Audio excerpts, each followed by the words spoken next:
শুভ দ্বীপ্রহর। এখন কিন্তু good afternoon বলার সময়, কিন্তু বাইরেটা দেখো কি অবস্থা। আমি জানি না বুঝতে পারছো কি না, পুরো অন্ধকার হয়ে আছে। তো খুব বৃষ্টি হচ্ছে, খুব বৃষ্টি। কিছুই মানে এক এক সময় হয় না, খুব বৃষ্টিতে কিচ্ছু কাজ করতে ইচ্ছা করছে না, কিচ্ছু না। তো ভাবলাম তোমাদের সঙ্গে একটু কিছু শেয়ার করি। আর আজকে অদ্ভুত ব্যাপার, আজকে গত 2-3 দিন প্রায় আমি একদম, তোমরা শুনলে অবাক হবে, আমি কিন্তু জেনারেলি শুয়ে থাকি না, আমি সারা দিন কাজ করি, মিটিং করি, পড়াই মানুষকে, নিজে পড়ি। এই 3টে দিন এত শরীর খারাপ হয়েছিল, এত শরীর খারাপ হয়েছিল, আমি উঠতে পারিনি বিছানা থেকে। আর আজকে যখন গতকাল রাত্রি থেকে শরীরটা ঈশ্বরের কৃপায় বেশ খানিকটা ভালো, চাঙ্গা, যদিও চোখ মুখ এখনও সেই মনে হচ্ছে কালি ঢেলে আছে, কিন্তু তাও আজকে আমি প্ল্যান করেছি, ভোরবেলা যখন আমি প্রার্থনায় বসেছিলাম তখন আমি প্ল্যান করছিলাম আজকে আমি অনেকগুলো মিটিং করব, অনেকগুলো মানুষের সাথে। হয়তো ঈশ্বর চাননি, তাই এরকম বৃষ্টি নেমেছে। একটু আলো জ্বালাতে হবে, আলো না জ্বালালে তোমরাও আমায় দেখতে পাবে না, আর আমি তো নিজেকেও ভূতের মতন দেখতেই পাচ্ছি না। একটু আলো জ্বালাতে হবে, আসছি।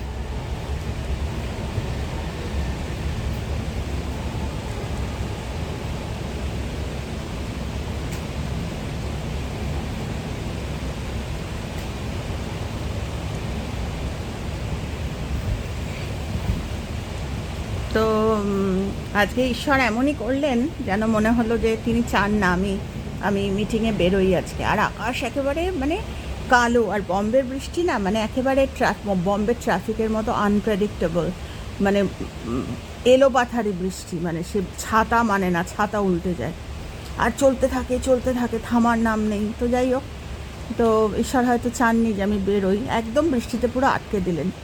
তো যাই হোক, বেরোতে পারলাম না। তো এখন বাড়ির কিছু কাজ আছে, যেগুলো আমি গত 2-3 দিন ধরে একদম শোয়া, কিচ্ছু করতে পারিনি। তো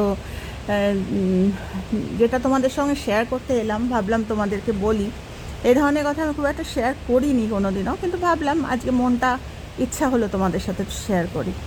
আমি বলছি হচ্ছে 3 দিন আগের কথা, গত সপ্তাহের কথা। গত সপ্তাহে যেদিন আমার শরীরটা ম্যাক্সিমাম, মানে ওই আমার, তোমরা জানো না আমার একটা অদ্ভুত রোগ আছে, ওটার থেকে মাঝে মাঝে হয়। আমি যে জানি না একদম তা না, আমাদের SOS ওষুধ থাকে, সামাল দেওয়ার মতো ব্যাপার থাকে, কিন্তু এবারে যেন কিছুই বাধা মানেনি গত 3 দিন।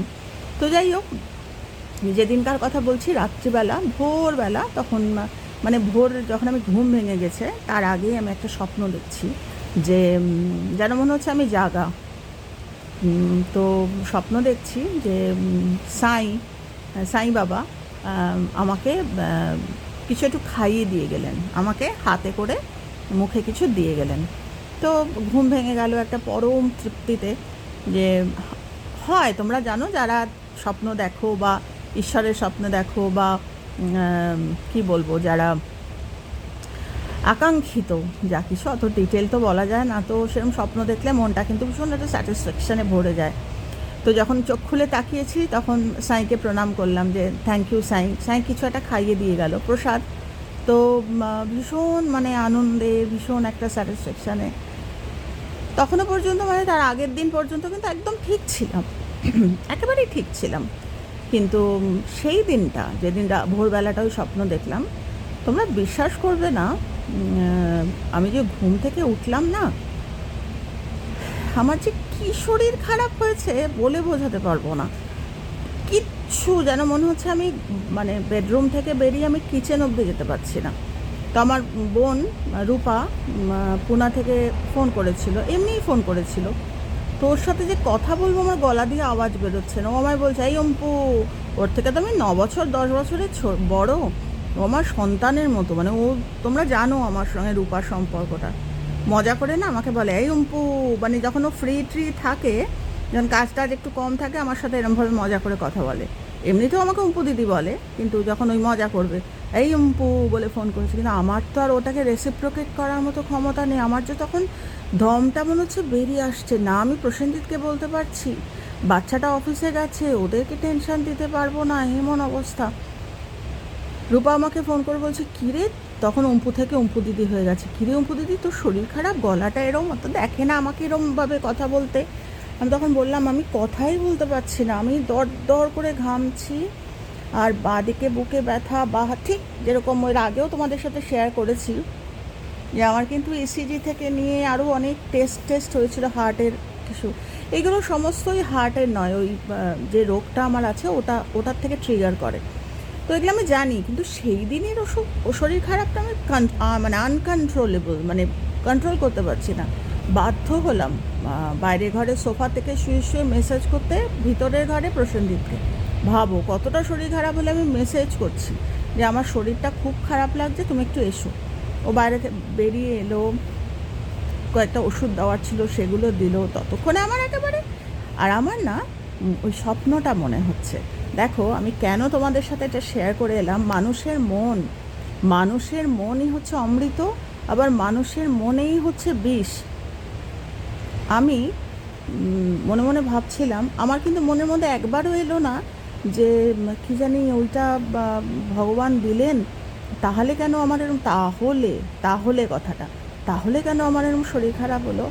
রাদার আমার এটা বারবার মনে হচ্ছে যে আমার আজকে হয়তো মরে যাওয়ার কথা ছিল, সাই আমাকে বাঁচিয়ে দিয়ে গেল কিছু একটা খাইয়ে, কোনো একটা পরশমণি ছুঁয়ে দিয়ে, কোনো একটা অমৃত মুখে দিয়ে, যে না তোর এখন সবসময় আমি বলি না যে আমি বাঁচতে চাই, আমার সংসারের জন্য বাঁচতে চাই, বাবা মা এখনও আছেন, তারপরে আমার মানুষের জন্য প্রচুর কাজ বাকি, প্রচুর পড়াশোনা বাকি, মানুষকে শেখানোই হলো না, এই তো হালে আমি শেখাতে শুরু করলাম, আমি বাঁচতে চাই এরম করি। তো তার জন্য সাই হয়তো আমাকে একবারও এটা মনে হলো না যে সাই তুমি আমাকে প্রসাদ দিলে, কিন্তু তাহলে কেন আমার এরকম শরীর খারাপ হলো।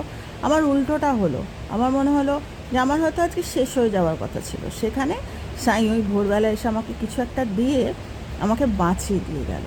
তো সত্যি জানো, মানে সেদিন কিন্তু সমানে শুয়ে থ্যাংক ইউ বলছি, যে বারবার বলছি যে আমার যদি বাঁচার হয়, আমার যদি লাইফে মিশন থাকে, যে আমি তাহলে ভালো হয়ে যাব সুস্থ। অলরেডি তখন লোকে জেনেছে ওর কাছ থেকে, যে সবাই ফোন করছে ডাক্তারের কাছে যাওয়ার এই সেই, আর আমি সমানে বলছি যে আমি ভালো হয়ে যাব। কেননা আমি তো বুঝতে পারছি আমার গুরুত্বটা, কেন আমার একটা মারাত্মক রোগ আছে, এটা হিট করলে সাংঘাতিক। সমানে আমি প্রার্থনা করছি, আর ওটা চলছে আমার ভিতরে। তো সেটাই বলছি যে সত্যি, যে আমি দেখলাম যে ধীরে ধীরে ধীরে ধীরে আমি সুস্থ হতে লাগলাম। একটু সময় লাগলো, কিন্তু কিছু একটা মারাত্মক হয়েছিল, যেটা আমার হিট করতে পারতো অন্যদিকে। মানে শরীর আমার মাঝে মাঝে খারাপ হয়, তোমরা জানো, আমাকে দেখলেই বুঝবে, কেননা এটা তো পুরো নার্ভের মুখ চোখে ছাপ পড়ে যায়। যদিও আমি থেমে থাকার মানুষ না, কিন্তু এই 3টে দিন আমাকে যেন মনে হচ্ছিল একেবারে নাড়িয়ে দিয়েছে, মানে আমি যেন আর উঠতে পারবো না, আমাকে যেন কেউ ঠেলে বসিয়ে দিয়েছে এরকম। তো বারবার মনে হচ্ছিল যে সাই আমাকে ভোরবেলা ওই কিছু একটু খাইয়ে দিয়ে আমাকে বাঁচিয়ে দিল, মানে একটা বড় কিছু হওয়ার থেকে অল্পের ওপর দিয়ে, যে না তোর কাজ আছে এখনও। তো ভাবলাম তোমাদের সাথে একটু শেয়ার করি। আবার আজকেও দেখো, এগুলো তোমরা যারা নতুন দেখবে আমার ভিডিও, যারা পুরনো দেখছো তারা তো জানো, কিন্তু যারা নতুন দেখবে তারা ভাববে আবার কী ধরনের কথা, এগুলো আবার ম্যাজিক নাকি, এরকম হয় নাকি। সব হয় জানো, কে কীভাবে জীবনটাকে ভাববে, জীবনে কিন্তু পসিবিলিটিস আছে, ঈশ্বর আমাদের আশেপাশেই আছেন। আমরা কীভাবে বলে না, কৃষ্ণের বাঁশি কান পাতলে শোনা যায়, আমরা কান পাততে জানি না। তো আমরা মানুষকে অবিশ্বাস করি, আমরা নানা রকম ওয়েভলেন্থে বিশ্বাস করি, কিন্তু আমরা যার জন্য এগুলো মিস করে যাই।